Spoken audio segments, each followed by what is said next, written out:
നമുക്ക് വീട്ടിലേക്ക് ഒരു സാധനം മേടിച്ചു കൊടുക്കാനോ ഇച്ചിരി കഞ്ഞി പള്ളിയിലെ നോയമ്പോ ഇച്ചിരി കഞ്ഞി വാങ്ങിച്ചു കൊടുക്കാനോ ഒന്നിനും പറ്റാത്തൊരു സാഹചര്യമാണ്.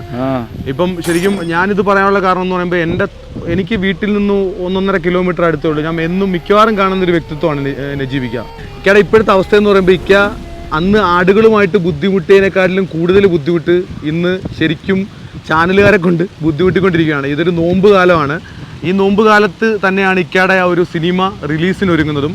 ഇക്കയുടെ വീട്ടിലും അതുപോലെ തന്നെ ഇക്ക മത്സ്യത്തൊഴിലാളിയാണ്. ആ ജോലിക്കൊന്നും പോകാൻ പറ്റാത്തൊരു സാഹചര്യത്തിലൂടെയാണ് കടന്നു പോകുന്നത്.